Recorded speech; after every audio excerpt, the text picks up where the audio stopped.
What's up, everyone? Welcome to my corner of the internet. I'm your host, Ryan Cramer, and this is Crossover Commerce, presented by PingPong Payments, the leading global payments provider helping sellers keep more of their hard-earned money.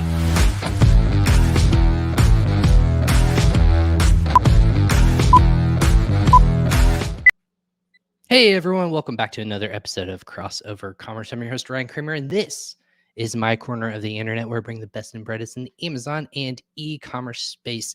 If you're new to the show, welcome. If you're watching live on LinkedIn, Facebook, YouTube, and Twitter, we appreciate you tuning in live and just interacting with us in a little bit of your moment of the day. If you're watching us or listening to us on your favorite platform or podcast destination, thanks for tuning in and downloading and listening to us at a later point. This is an interactive podcast, so if you do have a question or want to say hi to myself or our guests, always drop us a note, or if you want to later on and you don't catch us live, make sure we'll tag our guest to make sure they can point you in the right direction or just help you out in general. This is a giving podcast, if you will, so that's why we built it out. But before we get started on episode 210, Crossover Commerce, as always, is presented by PingPong Payments. PingPong Payments is helping sellers keep more of their hard-earned money by sending or receiving funds internationally. That can be the likes of if you're paying out suppliers or manufacturers. Hopefully you got your goods before Chinese New Year, before that celebration happens if your supplier manufacturers in China, or if you happen to be looking at different locales, maybe in 2022, if you're looking into South America, Mexico, India, wherever you might be diversifying and working on your suppliers, we can help you out. Also, virtual assistants or employees internationally. Make it simplistic and don't pay those double fees or international fees that banks might be charging. Keep your money safe, secure, and secure, and also just save money in general with PingPong Payments. It's free to sign up. Just go to usa.pingpongx.com/podcast to be able to sign up for free today. And of course, check out all of our past episodes. Again, 210 episodes now that we've been doing this in the past year and a half or so. If you're new to the show, you know that we just squeeze our guests out of all the great information that they can give us in that capacity. And today is no exception. We're going to be talking about someone who actually comes from the SaaS space and built out this amazing solution, a company called Prehook. And we're going to be talking with Gen Furukawa of Prehook. He's the co-founder or the founder. I'm going to clarify that here in a second. He has been just a fantastic in terms of what I've been seeing, but we're going to be a co-founder. I looked at the cheated and looked at the bio real quick, but it's helping Shopify merchants help more of their data. And obviously in the post iOS update of when data is really difficult to capture in terms of social or any sort of marketing and advertising and collecting that data, now is the time to start finding different unique and creative ways in order to start building your audience avatars and help them out find what they're looking for. And we're going to be doing that by what we call today's episode, how to drive sales and engagement with an e-commerce quiz. Now, there's not going to be a test at the end of this. Don't worry if you're listening or watching. There's no test at the end of this. This is just to help you out, get those A's in the likes of e-commerce. So without further ado, want to go ahead and bring on Gen of Prehook. Gen, thank you so much for coming on Crossover Commerce. Ryan, good morning. How you doing? And thanks for having me. I'm super excited. Of course. Where are you actually from? We never discussed this pre-show. Yeah, I'm in Austin, Texas. Like everyone else, it seems like. Yeah, I mean, I'm an original Texan. I moved here 4 years ago. Original 4 years ago. Right. Got it. All right. Yeah. But yeah, I grew up in the East Coast in New York. Okay, gotcha. Yeah, I was actually born and raised in Texas. So when I say originally, I know what Texas was like before it got really cool and hip. So Austin, Texas. Why the move there? I'm curious. Just for any listener out there. For work. So okay. Yeah, we were Jungle Scout. That's right. That's what they're in Austin. That's right. Yeah. So in 2018, Jungle Scout was a fully remote company, and maybe your audience knows Jungle Scout and probably Viral Launch from your background. But Jungle Scout is an Amazon product research tool, Amazon seller tool. We were remote, opened a headquarters here, and so moved here. Kind of like set and seen. Austin was still cool then. Tesla and Apple, Google, Amazon, they've all kind of like added headcount here, but that's what brings me here. Nice. Well, you guys were hip before you were cool before Tesla. Let's just say that. We'll Yeah. say you led the way there. No, that's really cool. Austin, great city. Lots of things happening in that regards. Big tech scene too. So, your background is actually very unique. You actually spent many years in the SaaS space. We were talking about this pre-show at Jungle Scout, which is one of the most fantastic, almost, I would say, original software solutions that help e-commerce and Amazon sellers get started.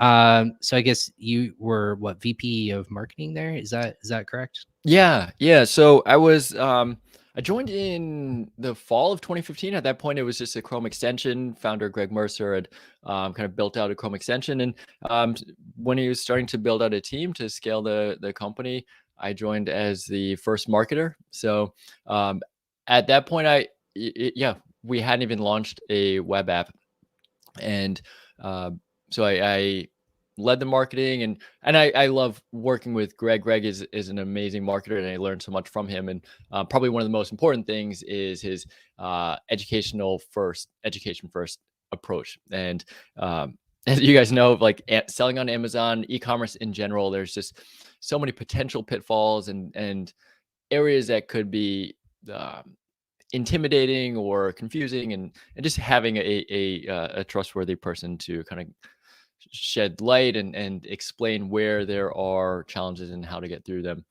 is great. So yeah, I learned a lot from my time at Jungle Scout and working with Greg Amazing. in yeah, his Marketer philosophy. number one, never an easy thing if you have to rely on yourself. But obviously, they had some cool announcements too. I think recently, what, $100 million investment, lots of cool things that are happening with them. So Greg, if you're listening to this out there, congrats on all that success. I know he's working hard over there. So, software solution, very unique and different, helping beginner sellers.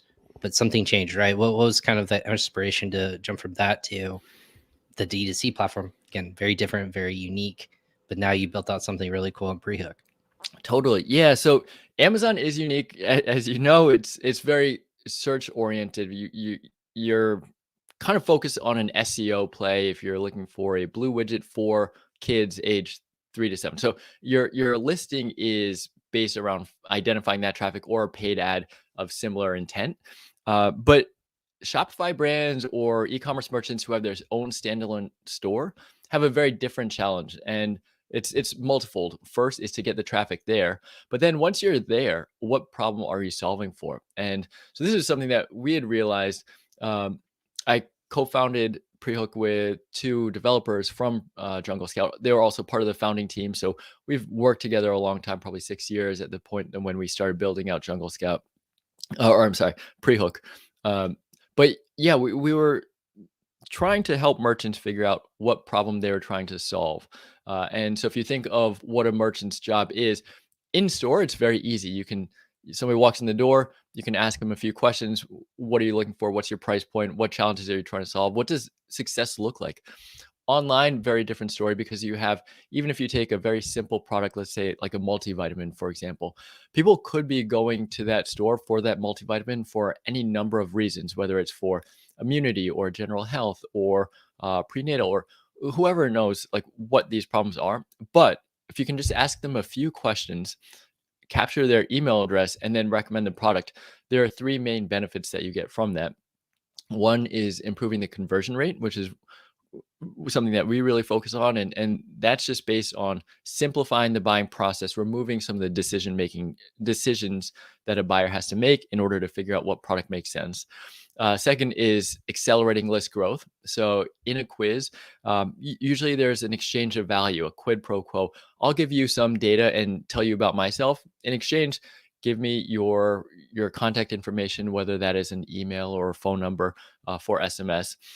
And so the list, and this is even before iOS, it was always an asset, an evergreen asset that you can always reach out directly to your consumers or your potential leads. And now with the data from the quiz, you know some of the things that might be interesting so that you can send relevant and timely, compelling offers. And then the third benefit that we really focus on is gathering customer data, learning more about your customers. You might have heard the term zero-party data, which essentially means data that your customers willingly and proactively share with you.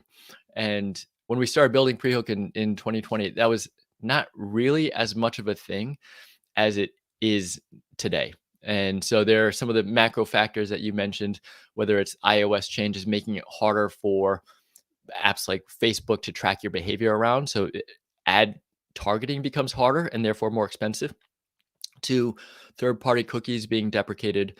So all of a sudden, merchants are having the onus of owning the relationship and learning more about their customers, as opposed to historically when it was far easier to run highly targeted specific ads and generate a high return on ad spend from that. So that's kind of like the macro climate that we're dealing with, and where merchants are finding value in simplifying the buying process, learning more about their customers, and understanding how to get in touch with them.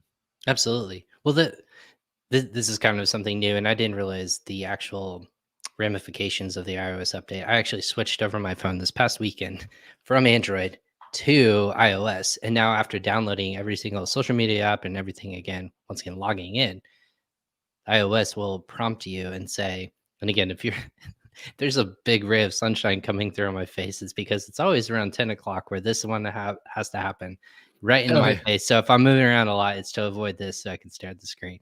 But prompting every single time, do you want to share it? Do you want to share any information with this platform? Do you want it? And it's in the guise of, again, both the social media platform will ask, hey, it's to help us keep us free. Like it's like the begging, please give us your information so we can target ads towards you. And again, it's almost like a begging and please keep us profitable and all this other, marketing crap that you can shove down people's throats and say, oh, yeah, sure, no problem. I want targeted ads. Is it a bad thing that people are protected in that regards now? Or on a marketing side, people just need to get more creative? Like what's the initial take when you heard all this again? Yeah, I think it depends. There's a spectrum of how people view their data privacy. One statistic that I find really compelling and interesting is that I think it's like Accenture did a study maybe 3 or 4 years ago about personalization, the state of personalization. And I think it's like 80% of consumers are willing to share private data if it means that they get a personalized, a better customer experience. And there are a lot of caveats there. If a brand, for example, falls short and is not able to do that, let's say that they're just sending out one size fits all campaigns and email blasts to their list, that is exactly what customers don't want. And that will lead to unsubscribes and low ROI on communications, email, and SMS. But I think if there's a value attached to the data, or if I can share something with you and get something in return, I think I would be far more willing to allow for my behavior to be tracked. And also, I'd be willing to proactively share things. So for me personally, yeah, I opted out because sometimes those ads get a little pesky and annoying.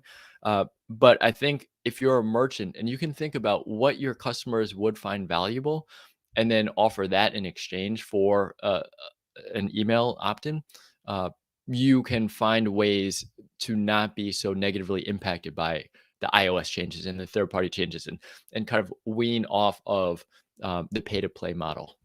Absolutely. So yeah, PPC, things like that, where you're targeting whether through Google or anything of that sort.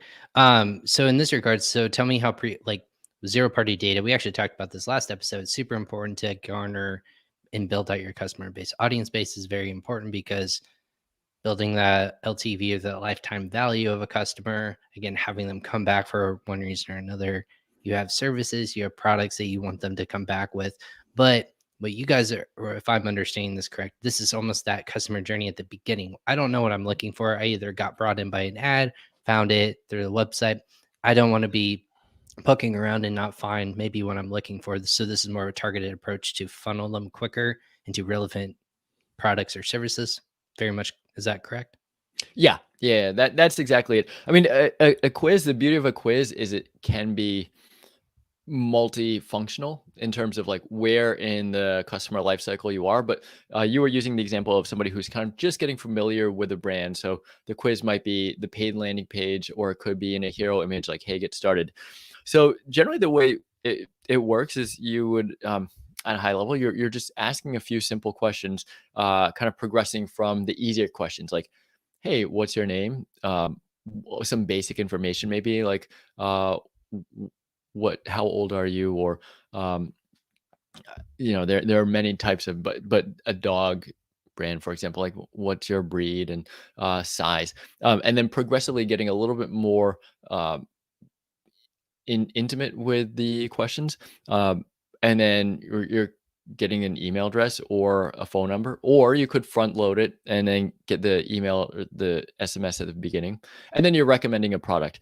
And so what that does is it basically makes it easier for customers to not have to do the thinking. And if you can simplify what the decision making process is, what the potential anxieties or obstacles are, then you can improve your conversion rate. I mean, ultimately, that's what conversion rate is just streamlining the process.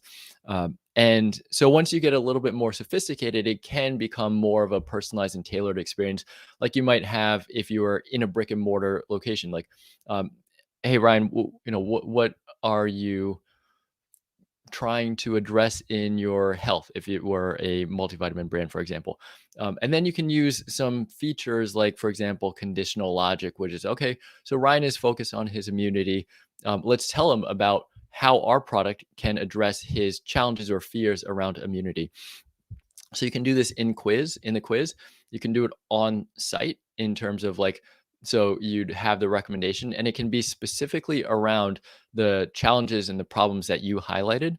And then maybe most compelling and importantly is you can do it on the back end in the email and SMS in the campaigns. So for example, if it were a multivitamin brand, you'd have a segment of people focus on their strengthening their immune system, and then therefore the educational content, the way that the product is positioned would specifically be centered around those challenges that you have. So what you're getting on the customer experience end is something that's far more relevant and far more compelling and also timely. Like, for example, if Austin, you might remember that the allergies are quite a thing, and we're coming up towards allergy season. So that could be one thing where, yeah, it could trigger different events. But basically, the point is that you're able to improve the relevancy, timeliness, and how compelling something is for you as an individual. Is this something that would be unique every time someone comes back, where it could be triggered if I'm a repeat customer or if I'm just a first time customer? What's the journey ultimately help push the customer into once they return back ultimately, hopefully, to your website? Yeah, that's a good question. So if it were a follow-up, like if you'd already purchased, maybe that would be a post-purchase survey. So that's a great use case. There are specific apps built for the post-purchase survey, but a classic question there, for example, is how did you hear about it? How did you hear about us? So that's one where, okay, you look at your Google Analytics and you might attribute X% of conversions to organic. But if you actually look at what people are saying, that might be different than the attribution, whether it's first touch or last touch. So it might add more clarity on subsequent purchases, of in terms of source and medium of how you're getting sales. Another interesting way for repeat customers or repeat purchases is brands that have subscription e-commerce businesses. So that might be like a subscription wine brand like Wink, for example, or Stitch Fix, where they'll ask upfront in a quiz, what preferences do you have? What style are you looking for? What are basic things like what's your sizing, or how do you grind your coffee, or do you like red or white wine? But then after the package has been received and you go through it, then there's an experiential quiz. What did you actually think about the products that you received?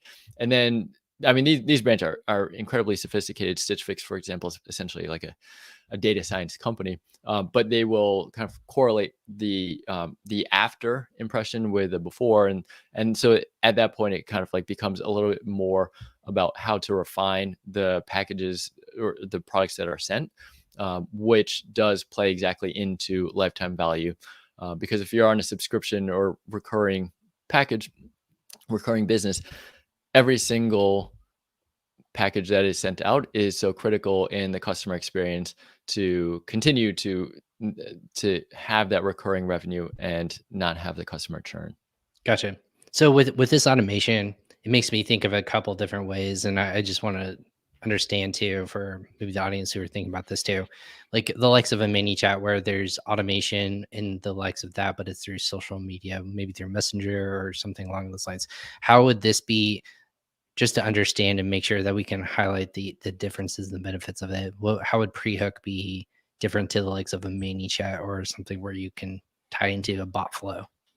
Yeah. So the bot, that's a good question. In some ways, it's a little bit cosmetic because ultimately it's interacting, and you ask a question, I give an answer, and then kind of like go through the flow.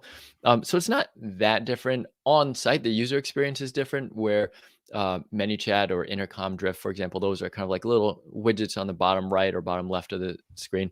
The quiz is a little bit more of like a front and center experience for a direct to consumer brand, where it's like the sole focus, and we're not there to. There is no option for live chat, Okay. which is a double-edged sword because sometimes it is nice to have a live chat, but So this is also, something when they get pointed to the website, this is the first thing they interact with, and this is the only thing they can interact before they move on? well, not necessarily. I mean, they Okay, could be, if it's a paid ad, for example, like, yeah, you want your user 100% focus on taking this quiz. sure. But we do have the quiz can be installed, as a button in the hero image or in the header nav or the footer nav or a pop-up. So there are different ways that it can engage with a customer. We do have brands that use it as an exit intent, meaning once the their mouse is going up to close out the window or go back, then the quiz can pop up like, hey, before you go. And the benefit there is ultimately a lead gen play so that you can engage in that. There's a strong enough hook, something compelling that would play to my curiosity, like, oh yeah, maybe I should actually take this because I don't know what I'm looking for. Answer the few questions and then share an email address. So Phone what are best cases, like if the data that you guys are receiving, what are the preemptive ways that if I'm a direct to consumer company, these are tried and true ways to make sure we can capture some data, if not all data, but it's the way that we can start at least building that customer avatar, if you will. Is there one or two or maybe three that you can share that you guys are seeing consistently of, hey, that was the quote unquote hook that got them to put in information? Oh, okay. So like why would somebody Yeah. want to take it? Is it an offer? Is it more of a customization experience? Like what are those things? What's the most frequent way that people are taking these Y- quizzes? Yeah, great question. I think personalized recommendation is one, and that's like, hey, just tell me what I need and why, but make it easy for me. So that's a very common one. Another one is like kind of like categorizing based on personality, like what type of. So one example is beard brand. It's kind of like a beard product, men's grooming products, actually based in Austin, and one of their main quizzes is what type of beardsman are you? And so I think the reason why that works is because it piques our curiosity. It can be fun, and then also maybe there's like intrinsically some level of like human nature to be a part of a group, and I want to know which part I fall into. But regardless, learning about like what type of, kind of popularized by BuzzFeed and the Times, like years ago, but those are still very prevalent. And then also just like kind of related to product recommendation, like um, learning more about yourself. So one that I saw the other day is modern fertility. I think a fertility to help with fertility, and the quiz on their hero images. Do you want kids one day? And so I have kids, but I think it's a very profound hook because there's like, it makes you think and it makes you curious, and you don't know what you don't know. And so I want to learn more about myself. And I think like that's where you as a merchant can position yourself as an authority and as an expert, which is, Robert Cialdini, the author, marketing author, and legends in many ways, that he has his pillars of influence, and those are two of the most important ones, which is establish authority and establish your expertise, and then the customer will look to you when you tell them which product is right for them. They'll listen because you've established that. And so I think if you're able to understand what problems you're dealing with, take them through that journey, tell them how they can solve it, and then how the product that you're selling can bridge that gap of where they are and where they want to go. Then all of a sudden, that's a really powerful buyer trigger, and to address the buyer psychology of, I want to be a better me, and this brand will help me get there. This product will help me get there. Right.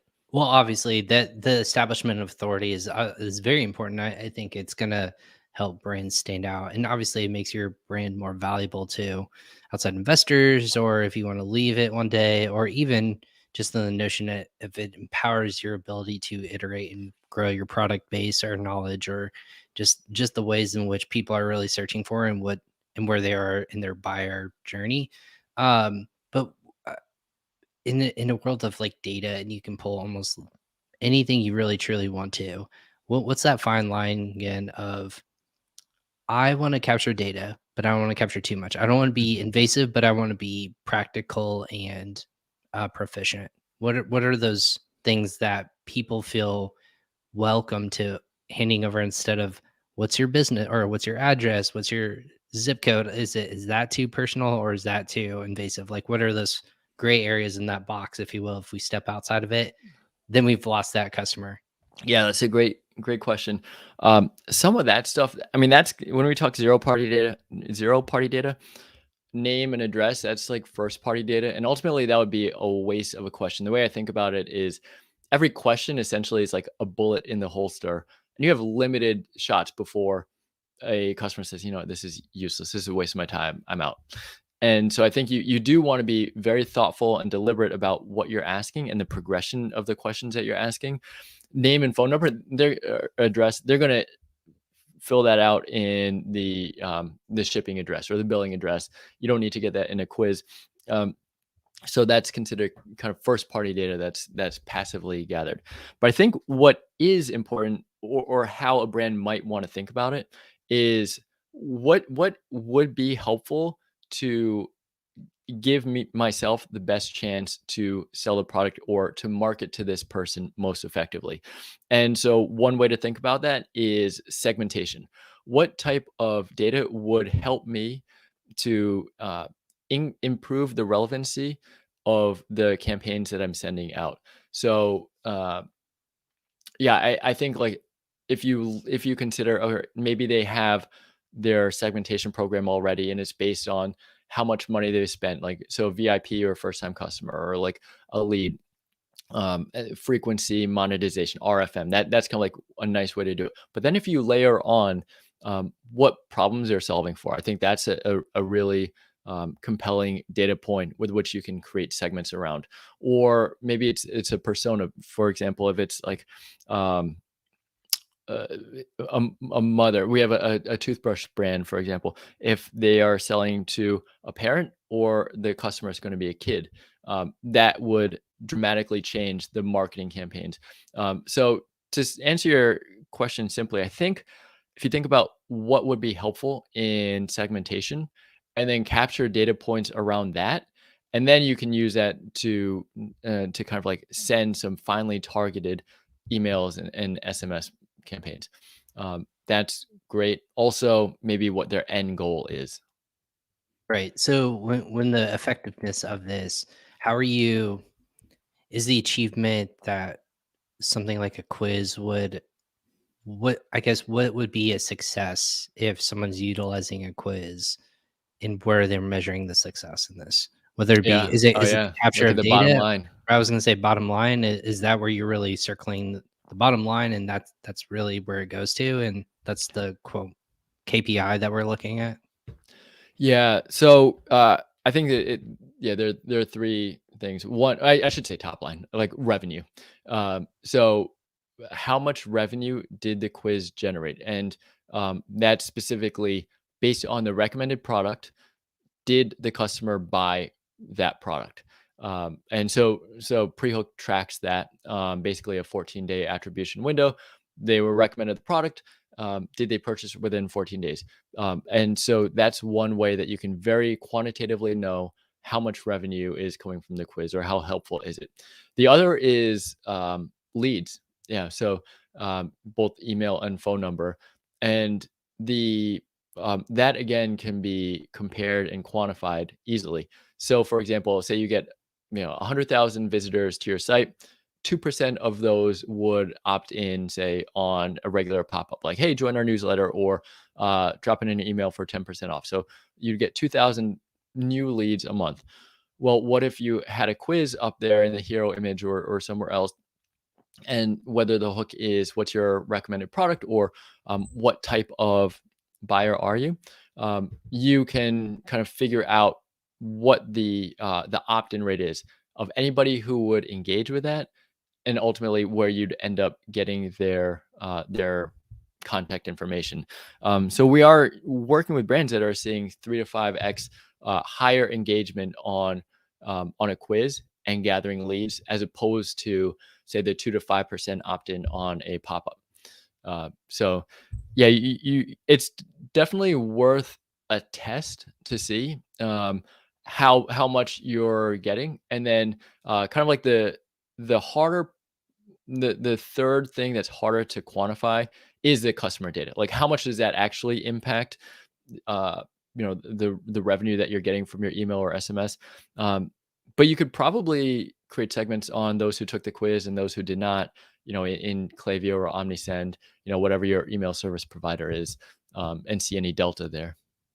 Is there a way to, is it possible, or do you see people incentivizing once they've reached your website? Obviously, that's the hardest part to do, is from outside traffic. Is there incentivizations or call to actions that you say, take quiz, you get free shipping, or take quiz, get 10% off your next order, or something like that? Is there a call to action that you see successful, or is it A/B testing that you can do, or none of those things that really create a lift? Yeah, so that's a great question, because I do see I do see some brands that will offer free shipping or a discount if you take the quiz, and I see many that don't, because there's just maybe a compelling enough offer where they don't need to do that. And so that might be a whole other can of worms anyway, in terms of like discounting and its impact on brand equity and margin drain. Who knows? But yeah, I think it's something that merits a test to see, okay, is it better? Do we get a better outcome even with a 10% discount in the quiz, or not? So yeah, it's hard for me to say definitively, because I also don't always have the back end analytics that a merchant sees Right. to make that decision. Makes sense. Well, I didn't know if there was more success or case studies in terms of, obviously that's the whole thing in marketing, right? What's the actual hook, and what are you incentivizing people? Are you giving too much away? You don't want to leave money on the table, but then also you don't want to give it away when it's the intent is already there. So is this something to, how is a quiz going to help coexist with other marketing initiatives too? Like, how would I, if I'm an Amazon seller, or I would say in this case, direct to consumer entrepreneur, how am I incorporating this with my other advertisements or promotions on a day to day, week to week basis? Yeah, that's a great question. So I think that they by nature coexist, and I think that they actually augment each other's efforts. And so what I mean by that is the quiz is data that you're capturing. And so let's use an example. A common tech stack that we see is a Shopify store, and then they're using Klaviyo or OmniSend to power their communications, email and SMS. The merchant will capture the quiz data. So like I was saying, that what interests you have, or what preferences in size or color or model. There will be a recommended product at the end. And so I can create segments of who gets what email with what offer included. But those segments can also be shared to different platforms. So the same segment that you have in Klaviyo or OmniSend for a person who likes a white toothbrush with a Daniel Tiger set, that same segment can be synced to your YouTube, your Google search, your Facebook ads, your Instagram. So it's becoming a kind of like it's propelling better segmentation in ad platforms. So what you're seeing is, and ads really, like, there's a direct correlation of relevance and targeting to ROI. And so the quiz data is informing what data you have to segment around. And so it's kind of like creating a more cohesive omni-channel customer experience.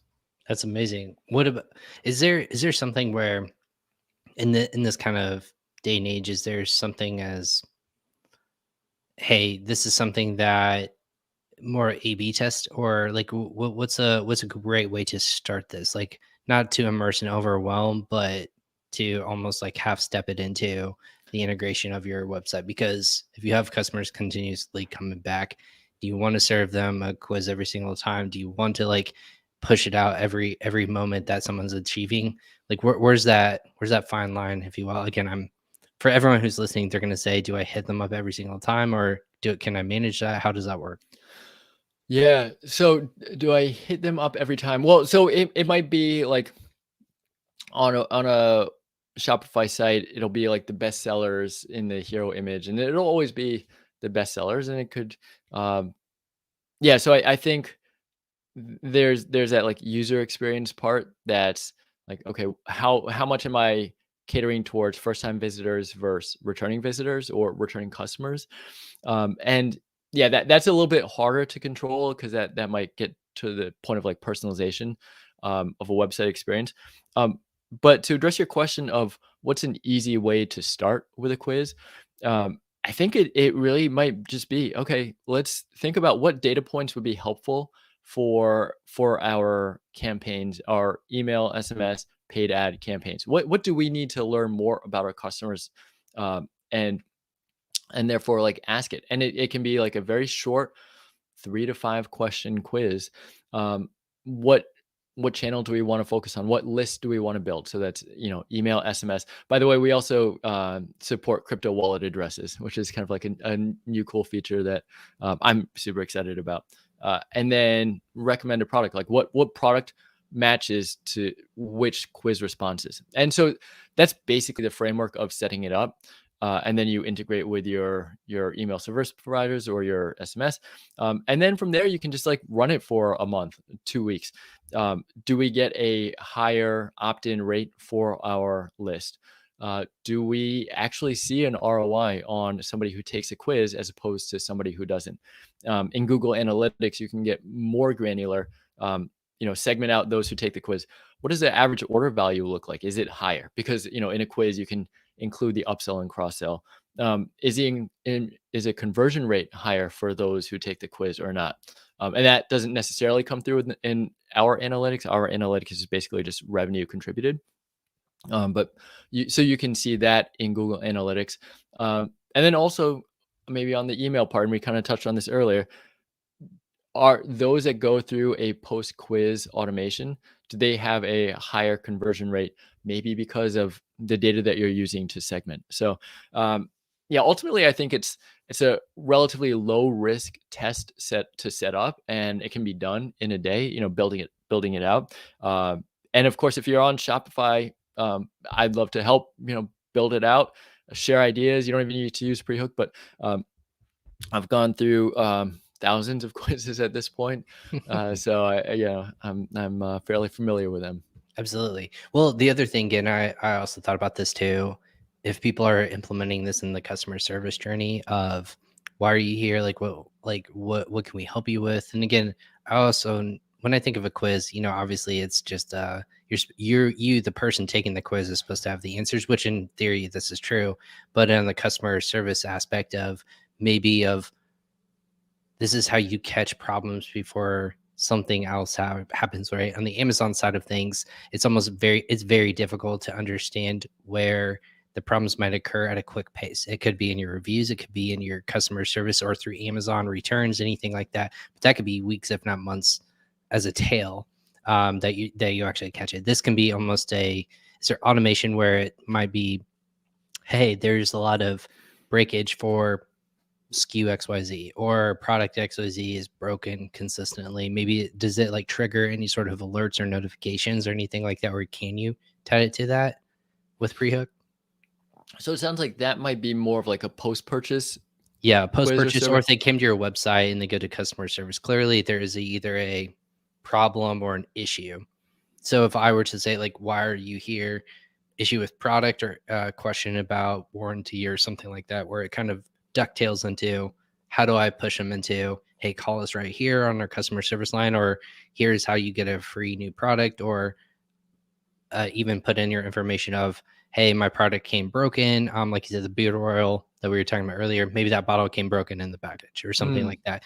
Then all of a sudden, taking those data points of, hey, this customer said in this regards, instead of them interacting with one of my reps, maybe this is something that I can, like going down these different paths, I can have them sent out a brand new product if it's broken or free or something like that for the first time they come, or if it's a repeat customer, then you can understand, like, hey, those batches, they weren't packaged correctly, and we can tie it back to squeaky. I mean, I'm getting super detailed here, but is that something where it can tie into the product journey as well as maybe issues or customer service, you know? yeah. Yeah, it can. It definitely can. Um, Most of our customers though do use it pre-purchase. So use a quiz for finding the right product or gathering in contact info, recommending a product and customer info. What you're talking about though can certainly be done um, with a quiz, with our quiz, and I think one of the main features that you'd want to look for if you're evaluating that as an option is conditional logic. Right. If they're looking for talking to somebody, then take them here. If they're looking for just reference docs, help docs, then take them there. So yeah, that's something that you want to think about. But to be frank, for customer service, I think that there are some bells and whistles that are maybe more specifically designed for it.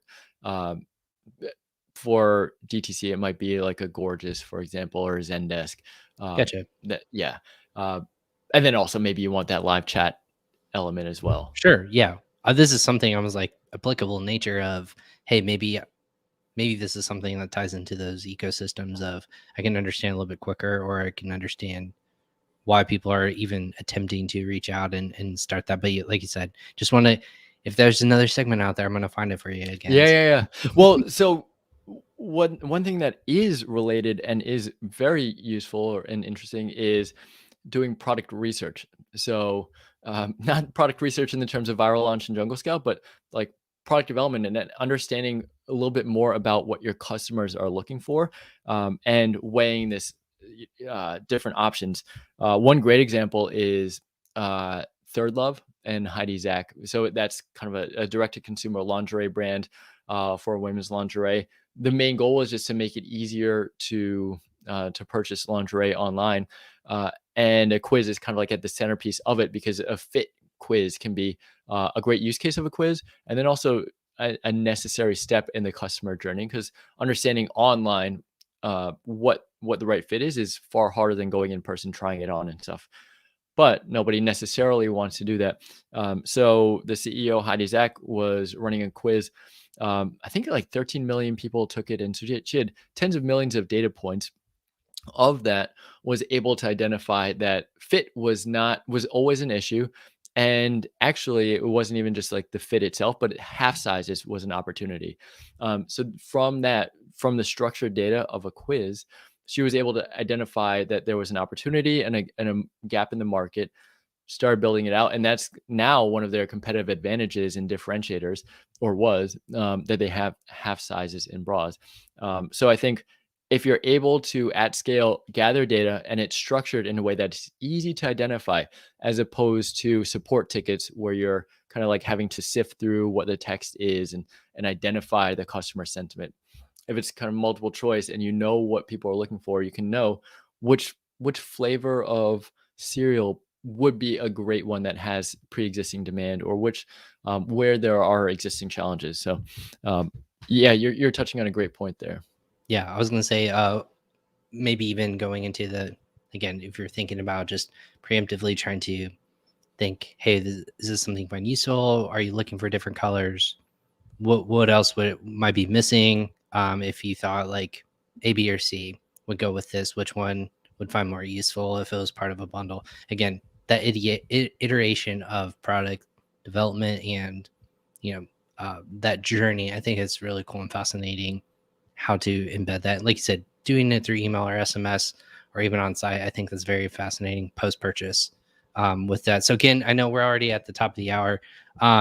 What's kind of like that 2022 journey for you guys, and then maybe like what's the first thing and major thing you guys are focusing on, and what's that way that people can connect with you guys and if they want to learn more information?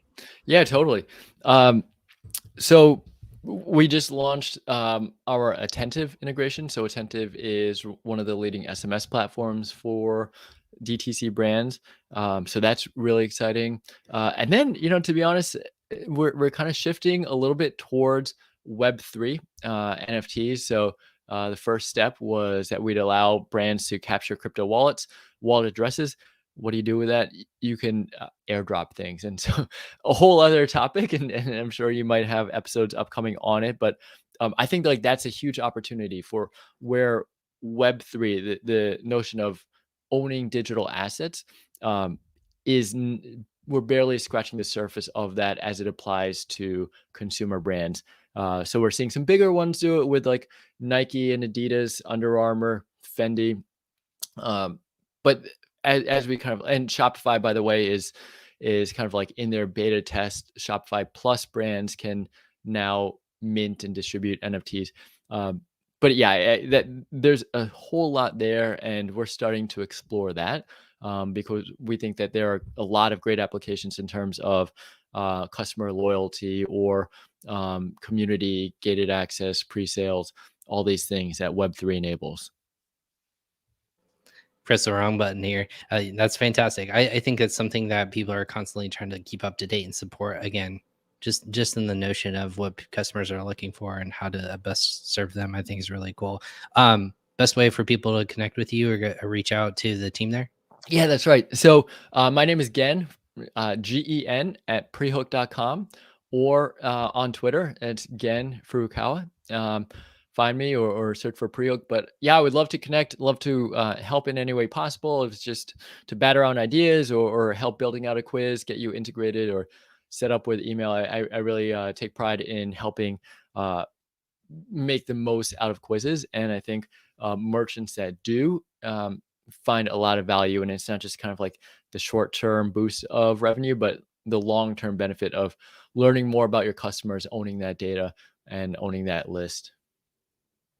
That's fantastic, man. Well, thank you so much for hopping on Crossover Commerce today. I always finish every episode saying, hey, now you're a friend of the show. If you can make it an hour with me now, I consider you a friend, and no one's left yet. So that's good. I guess I have 200 plus friends in the e-commerce world, but because of that, but haven't scared anyone away. But I appreciate your time from Austin and kind of educating people in the terms of, again, marketing has changed all of a sudden because of technology. It's going to be fascinating, but trying to stay ahead and trying to build out that value chain for your brands and business. Super cool with companies like you. So thanks so much for sharing some time with us today in my corner of the internet.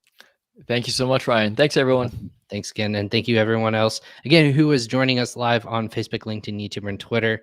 I appreciate it. This is episode 210 of Crossover Commerce, where I bring the best and brightest in the Amazon and e-commerce space, as you heard from Gen at Prehook. Lots to unpack there. If you happen to need to rewatch again, if you're watching this live, or if you are wanting to wait for a listen, again, go to usa.pingpongx.com/podcast for all of our past episodes. But then you can catch them also on our LinkedIn and Facebook/YouTube pages as well. Follow me on all the social channels. Just search for Ryan Cramer or look for Crossover Commerce in that regards for future episodes, because we got a lot of great content. Again, 200, we start into the year at 200. Now we've already got 10 episodes under our belt, and it's only the 25th. So not too shabby to start off 2022. That being said, I'm Ryan Cramer. This is Crossover Commerce. We'll catch you guys next time on another episode. Take care.